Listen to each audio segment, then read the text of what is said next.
이제 신명기 4장 말씀을 가지고 또 함께 은혜를 나누도록 하겠습니다. 신명기는 모세가 한 설교라고 이제 말씀을 드렸는데, 모세가 한 설교의 3편을 모아놓은 게 바로 신명기라고 알려져 있습니다. 그 첫 번째 설교가 오늘 본문으로 읽었던 신명기 4장에서 마무리가 됩니다. 처음으로 하는 설교의 그 마무리 부분에 과연 모세는 무엇을 이야기하고 있는지 우리가 한번 살펴보려고 하는데, 가나안 땅에 들어가서 이제 우리의 다음 세대들, 우리의 자녀들이 가나안 땅에 들어가서 어떻게 하면 살 수 있습니까? 라는 그 질문에 대한 답을 오늘 첫 번째 설교 마지막 부분에 모세는 전하고 있습니다. 이스라엘 백성들이 살 수 있는 비결이 무엇입니까? 라고 질문을 했을 때 우리는 4장, 오늘 본문으로 읽진 않았지만 1절 말씀을 들을 수 있을 것 같습니다. 우리 함께 다 같이 읽어보도록 하겠습니다. 시작.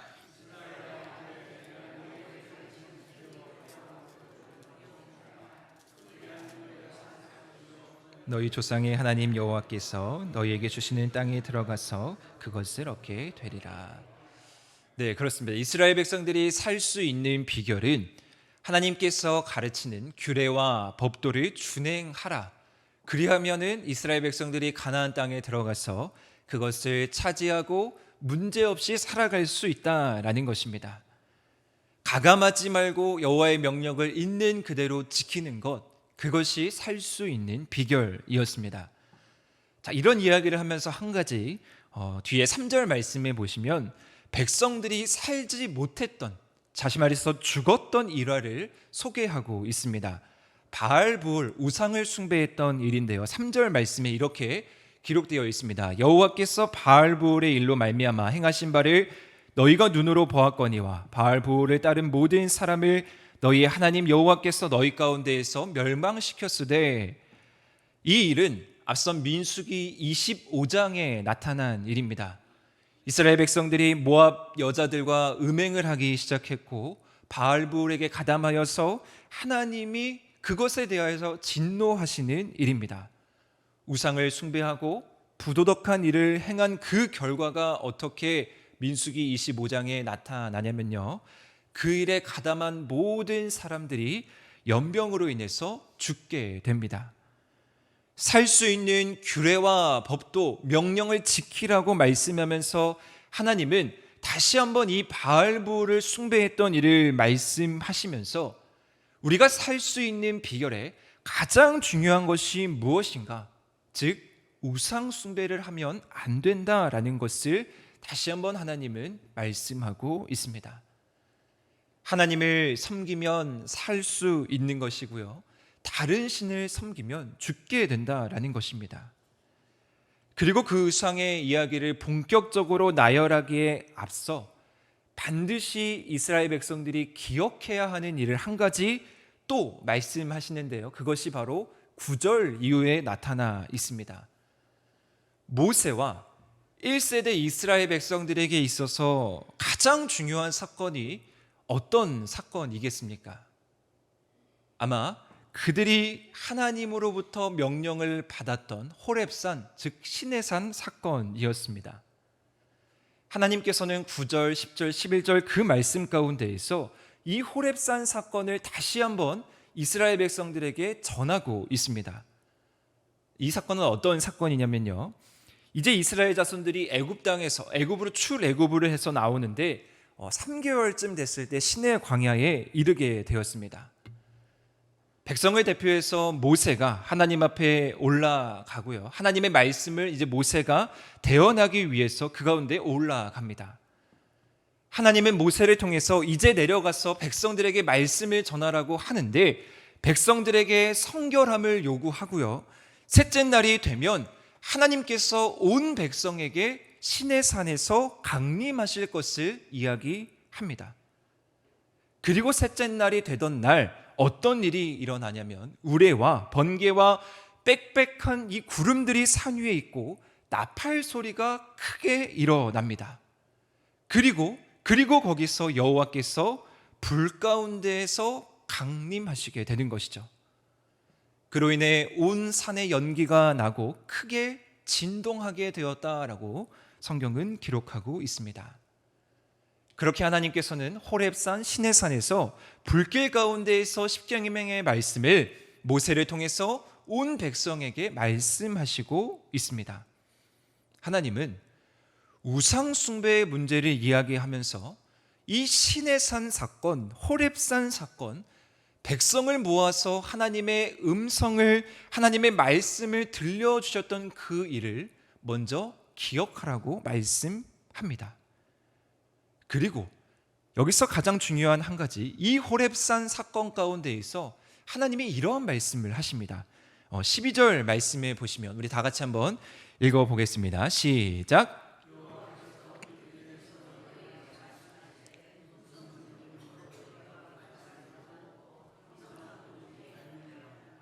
아멘. 이 말씀이 중요합니다. 하나님께서 시내산에서 호렙산에서 백성들을 모아 하나님의 말씀을 대언하셨을 때 그들은 하나님의 형상을 보지 못하고 오직 하나님의 음성만 들었다라는 사실입니다. 사랑하는 성도 여러분, 사람들이 왜 우상을 만들려고 하게 했습니까? 우상을 만들려고 하는 근본적인 이유는 보이기 때문이죠. 보이는 것에 안심하기 때문입니다. 이스라엘 백성들이 하나님의 동행하심과 하나님의 함께하심이 그들 가운데 있었음에도 불구하고 왜 바알보를 섬기고 왜 수많은 우상들을 만들었습니까? 하나님께서 눈앞에 보이는 증거가 그들에게 있었을 때는 그것을 따르고 좋아했지만 그러한 증거들이 눈앞에서 보이지 않는 순간 그들은 또 넘어지고 의심하고 쓰러졌습니다. 보이는 영역에서는 하나님을 최고로 따르고 하나님을 최고로 섬겼지만 만나와 메추라기, 구름기둥, 불기둥 이런 것들이 보이지 않는 영역에서는 여전히 자신들의 생각과 여전히 자신들의 뜻이 앞섰다라는 것입니다. 이것은 무엇을 이야기하냐면요, 그만큼 보이지 않는 하나님을 믿고 보이지 않는 하나님을 순종하는 것이 어렵다라는 것을 이야기합니다. 반대로 생각해 보면 우리에게 우상이 매력적인 이유가 여기에 있습니다. 우상은 우리 눈앞에 보이기에 지금 당장 펼쳐진 우리의 문제를 해결해 주리라라는 기대감이 그 가운데 있습니다. 그러나 시내산에서, 이 호렙산에서 정말 중요했던 사건은 하나님의 형상이 있었다라는 것이 아니라 그곳에서는 하나님의 마음과 하나님의 뜻을 나타내는 하나님의 음성이 있었다라는 사실을 기억하시기 바랍니다. 바로 이러한 음성 속에 거하시는 하나님을 이해하는 것, 특별히 우리가 이 수요 예배 시간마다 기도하는 우리의 자녀들이 보이는 것에 집착하지 않고 우상을 따르지 않고 하나님의 음성을 경험하는 것, 그것이 우리가 온전히 하나님을 따를 수 있는 힘이다라는 것이죠. 사실 이 하나님의 음성에 대한 이야기는 모세에게 분명하게 하나님이 여러 차례에 걸쳐서 말씀하셨던 부분입니다. 이스라엘 백성들을 출애굽시켜서 광야로 나오는 여정 가운데 모세도 나름대로 어려움과 고충이 있었겠죠. 그래서 모세는 하나님께 이러한 기도를 했습니다. 하나님, 주의 영광을 내게 보여주십시오. 하나님의 영광을 내 눈앞에 보여주십시오. 그런데 이러한 모세의 간절한 기도에 하나님이 뭐라고 답하시냐면요, 출애굽기 33장 말씀에 보시면 하나님께서 이렇게 말씀하십니다. 내 얼굴을 보지 못한다. 내 얼굴을 보는 자는 살 자가 없다라고 말씀하십니다. 모세 역시 하나님과 음성으로 소통했고 모세가 하나님의 부르심을 받는 그 순간에도 떨기나무 불꽃 속에서 하나님의 음성을 통해서 모세는 하나님의 일을 시작했습니다. 이런 하나님의 속성을 우리는 분명하게 알아야 합니다. 그리고 본격적으로 우상 숭배에 대한 말씀을 전하면서 15절에 다시 한번 이렇게 말씀하게 되는 것이죠. 너희가 어떤 형상도 보지 못하였은즉 너희는 깊이 삼가라. 너희가 아무런 형상을 보지 못했다라는 것을 마음 깊이 새기라라는 것입니다. 눈앞에 보이지 않는다고 하나님이 안 계신 것이 아니라요, 우리가 눈앞에 하나님을 만질 수 없다고 하나님이 살아계시지 않는 것이 아니라는 것이죠. 하나님은 하나님의 영역 안에서, 하나님의 속성 안에서 반드시 살아계셔서 우리와 함께 하시는데, 그것이 어떠한 영역이냐면요, 바로 하나님의 음성, 하나님의 말씀의 영역입니다. 그렇습니다. 오늘 이 우상 숭배에 관한 말씀의 핵심은 무엇이냐면요, 볼 수 있다, 볼 수 없다의 어떤 대조가 아닙니다. 영적인 것과 어떤 물질적인 것의 대조가 아니라는 것입니다. 다시 말해서요, 하나님을 볼 수 없는데 우리가 어떻게 하나님을 믿을 수 있습니까? 라는 문제가 아니라는 것이죠. 때로 우리의 자녀들이 이러한 질문을 할 수가 있습니다. 하나님이 영이시고 하나님이 보이시지 않는데 우리가 어떻게 하나님을 믿을 수 있나요? 우리가 하나님을 볼 수 있도록 우리에게 보여주십시오 라고 우리의 자녀들이 때로 이런 이야기를 할 수 있죠. 그런데 오늘 말씀은 무엇을 대조하고 있냐면요, 볼 수 있는 것과 들을 수 있는 것을 대조하고 있습니다. 그리고 들을 수 있는 것은 하나님을 우리가 분명히 경험할 수 있다라는 것을 보여줍니다. 쉽게 얘기하면요, 우상은 문화 속에 거하고 어떤 형상에 그치지만 그들은 우리에게 이야기를 하지 못합니다. 그것이 가장 큰 차이라는 것이죠. 그러나 여호와께서는 분명히 역사 속에서 말하거나 행동하시거나 그러한 것을 우리에게 나타내 보여주심으로 우리의 살아계심을 보여주신다라는 것이죠.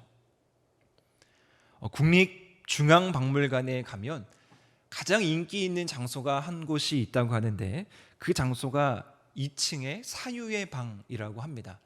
가보신 우리 성도님들도 많이 있을 거라고 생각을 하는데, 그곳에 가면 2점의 금동 반가 사유상이 있습니다.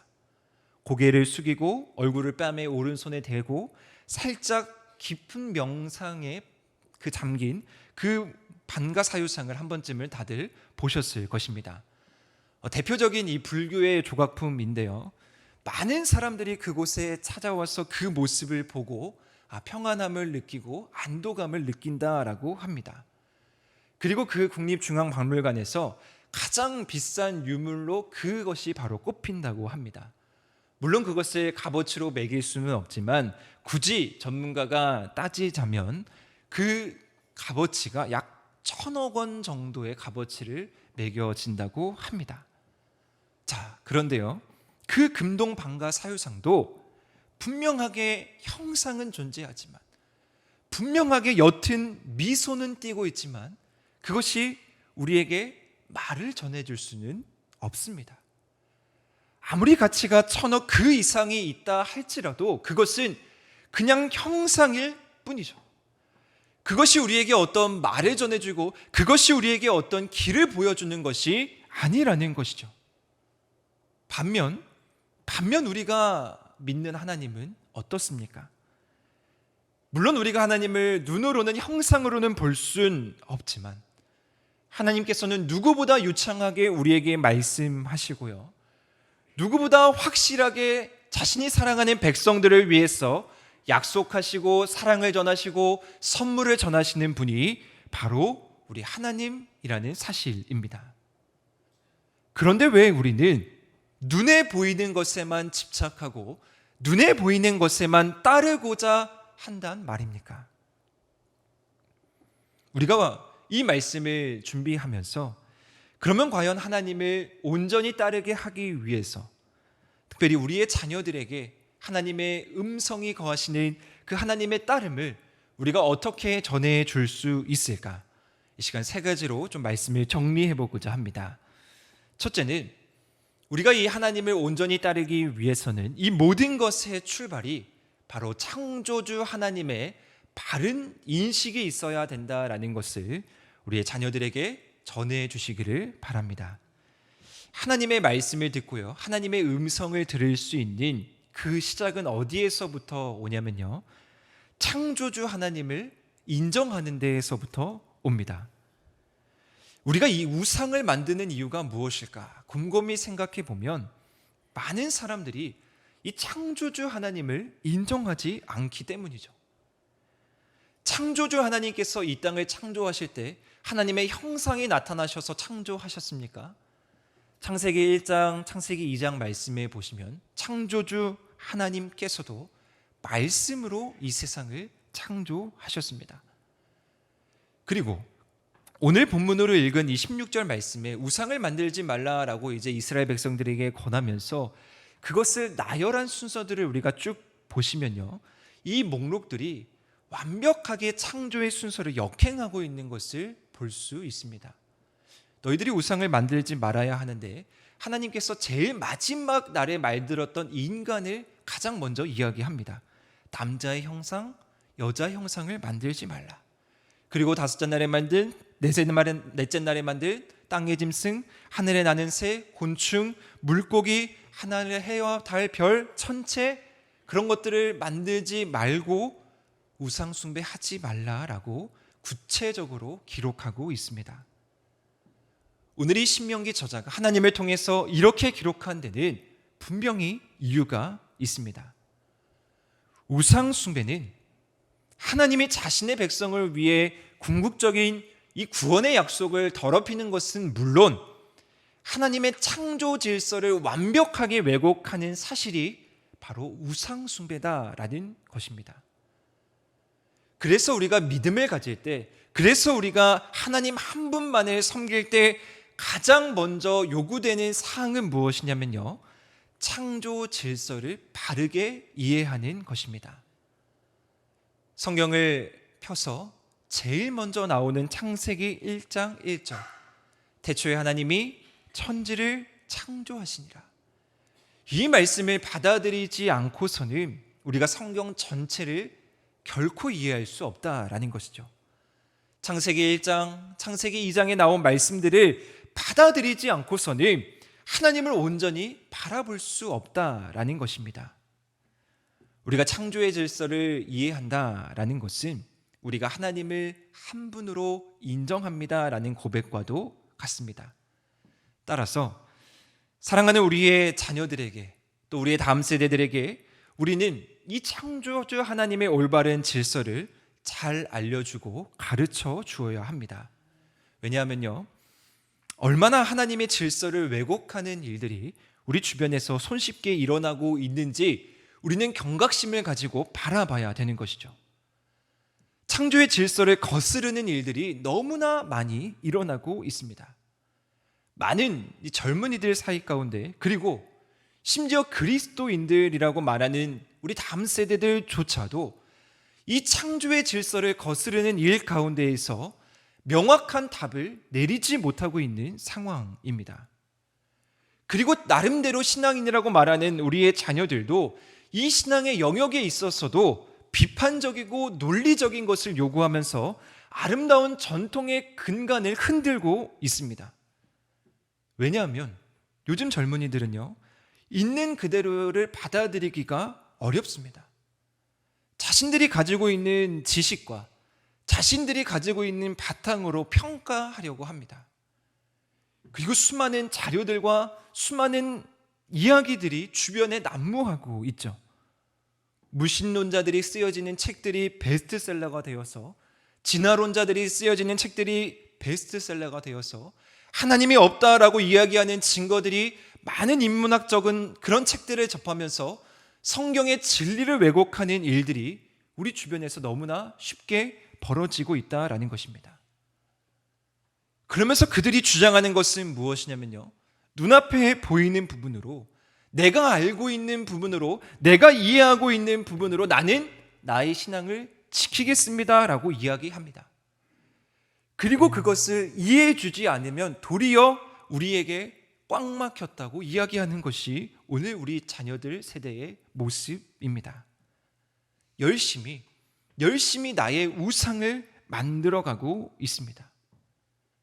그러나 분명한 것은 피조물인 인간이 분명하게 인정해야 될 부분은 창조주 하나님의 질서와 영역이 있다라는 것이죠. 우리가 감히 인간의 지식과 인간의 생각으로 이해할 수 없는 하나님의 고귀한 거룩한 그 영역이 있다라는 것, 그것을 우리는 우리의 자녀들에게, 우리의 다음 세대들에게 알려줘야 합니다. 그리고 두 번째, 우리는 우리의 자녀들을 호렙산으로 초청해야 합니다. 호렙산에서 아까 어떤 일이 있었냐고 제가 말씀드렸냐면 하나님의 음성을 들었다라고 말씀했습니다.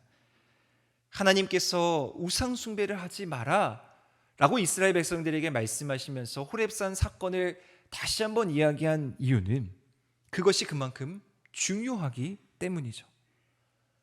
따라서 우리의 자녀들이, 우리의 다음 세대들이 세상으로 나아가기 전 먼저 갖추어야 하는 부분은 뭐냐면요, 바로 이 호렙산의 경험입니다.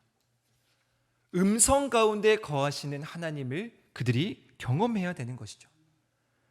사랑하는 우리 권사님들, 우리 장로님들, 우리 집사님들께서 이미 경험하신 그 호렙산 사건이 우리 자녀들에게도 동일하게 전수되어야 하는 것입니다.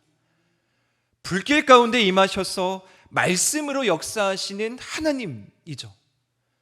누구보다 뜨겁게 기도했을 때 하나님의 뜨거운 음성에 그 역사를 경험하셨던 그 하나님의 음성이 우리의 자녀들에게 동일하게 들려져야 한다라는 것입니다.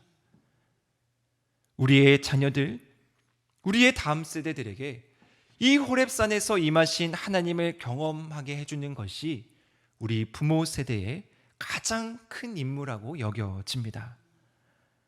여호와의 명령을 따르는 것은요, 그냥 단순히 성경에 쓰여진 말, 성경에 쓰여진 글씨로만 전해지는 것이 아닙니다. 그냥 성경을 읽고 논리적으로 이해돼서 받아들여지는 것이 아니라는 것이죠. 불길 가운데 있어 뜨겁게 임하는 그 경험이 있어야 비로소 하나님이 어떠한 분이신지 분명하게 깨달아지는 것입니다. 1세대 이스라엘 백성들이 다 이런 경험을 했습니다. 그들이 광야 생활을 하면서, 그들이 출애굽을 하면서 그 여정을 오면서 얼마나 신비롭고 놀랍고 은혜로운 경험들이 그들 가운데 있었겠습니까? 마가의 다락방에 모인 제자들이 다시 오실 예수 그리스도를 기다리면서 매일매일 성령의 뜨거운 임재를 기대했던 그 모습, 그 간절함이 정말 얼마나 고귀했겠습니까? 성령의 동행하심이 그들 가운데 있었으니 제자들이 완전하게 변화되었고, 이전에는 예수님을 3년 동안 눈으로 보면서 깨닫지 못했던 그 새로운 사명을 다시 한번 제자들이 깨닫고 예수 그리스도를 위해 목숨을 걸고 사역할 수 있게 된 것입니다.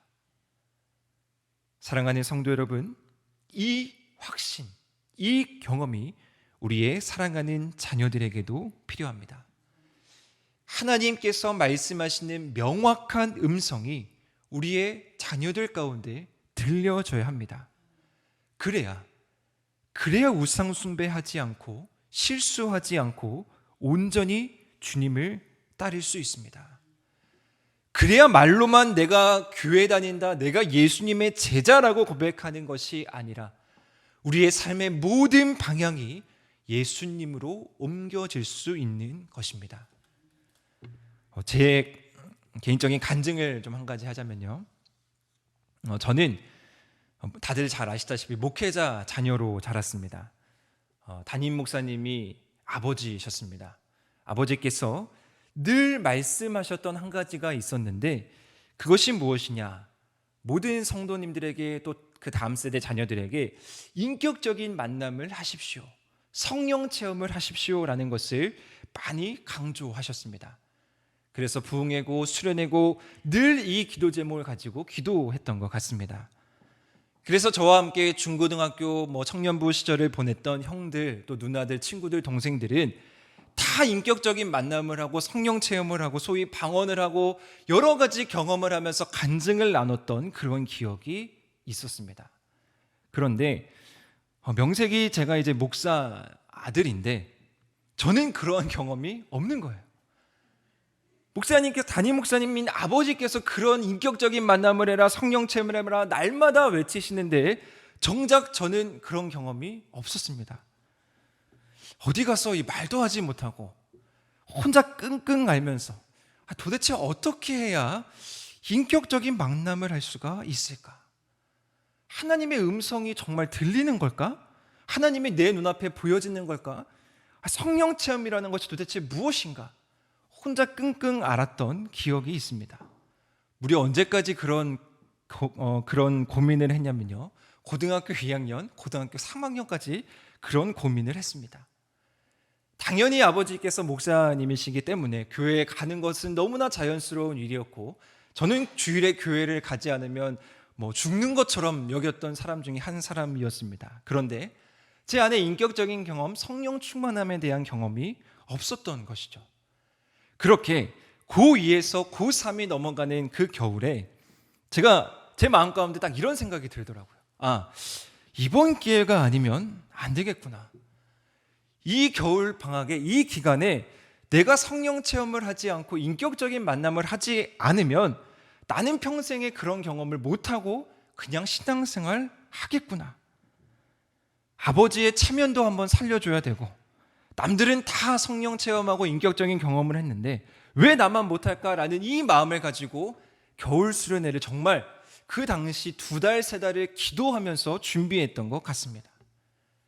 그렇게 사모하는 마음으로 뜨겁게 기도하던 그 수련회 기도 시간에 큰 음악 소리, 찬양 소리와 드럼 소리와 여러 가지 큰 소리와 또 주변에 많은 기도 소리가 있었는데, 그날 밤에 너무나도 선명하고 너무나도 분명한 하나님의 음성이 저의 마음 가운데 들려졌습니다.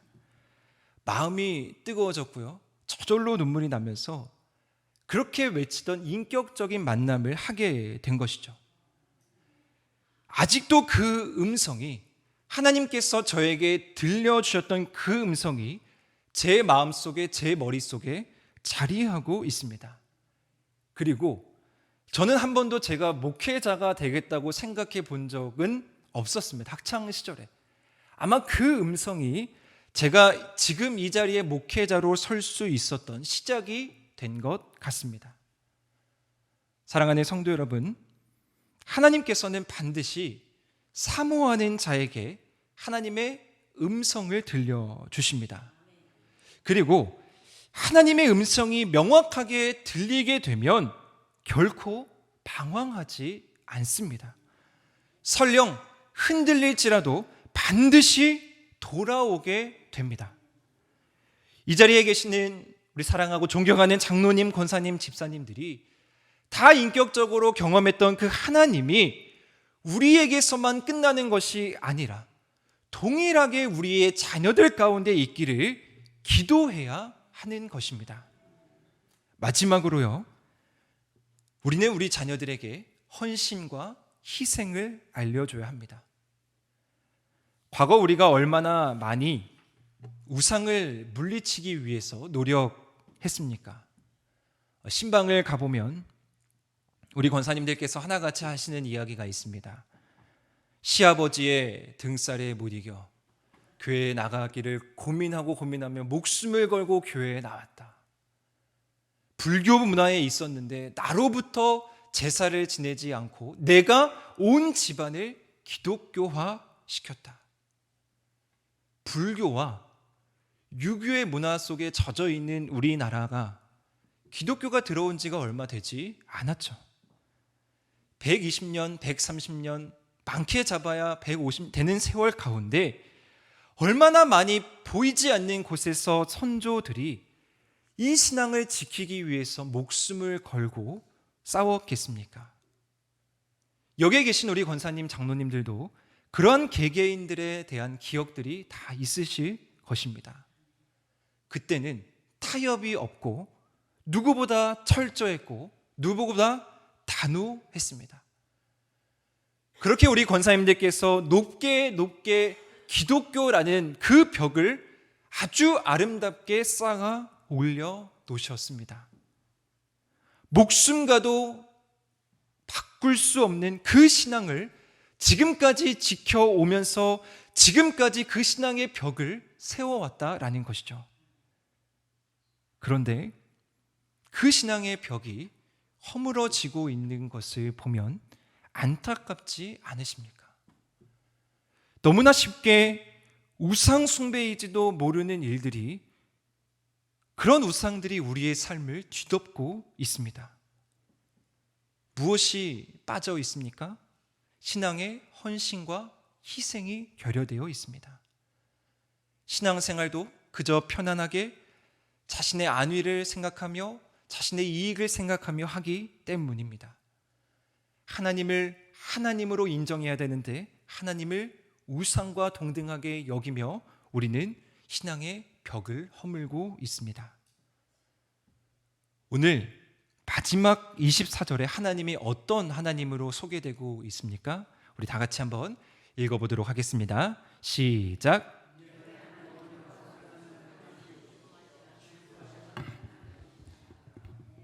아멘.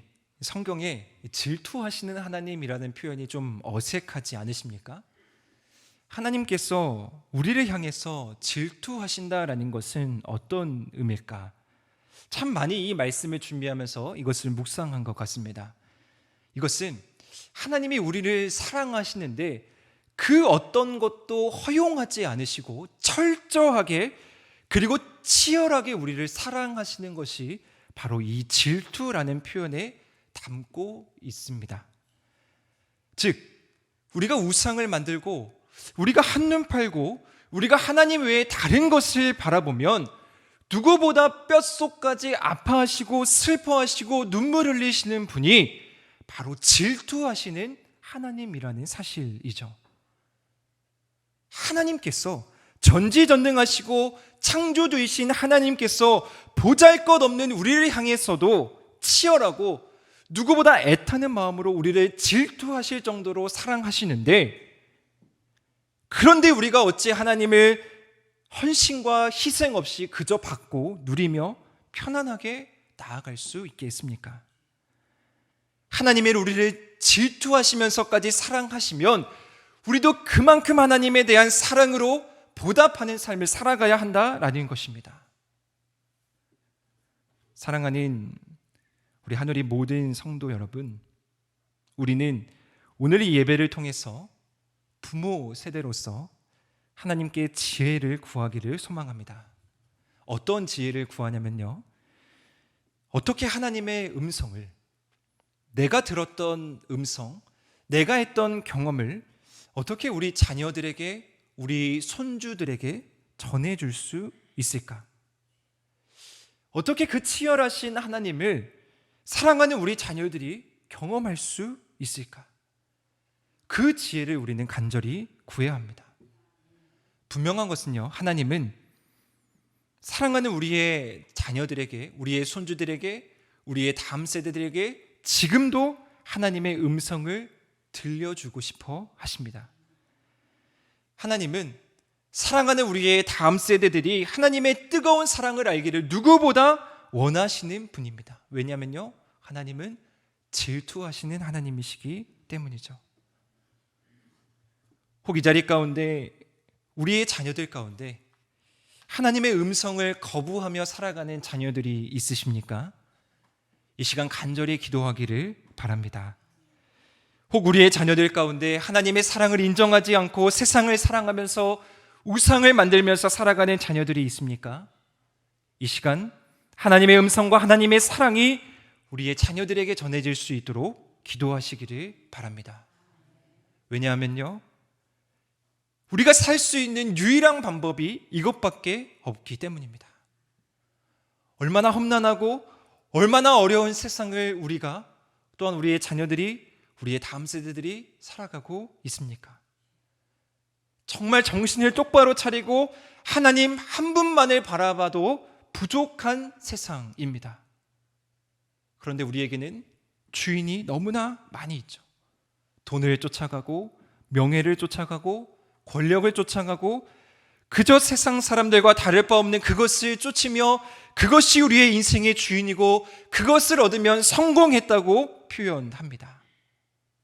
바라기는 우리 모두가, 사랑하는 우리의 자녀들이, 우리의 다음 세대들이 하나님의 음성을 쫓아가는 삶을 살 수 있도록, 하나님의 음성을 들을 수 있도록 간절하게 기도하시기를 주님의 이름으로 축원드립니다.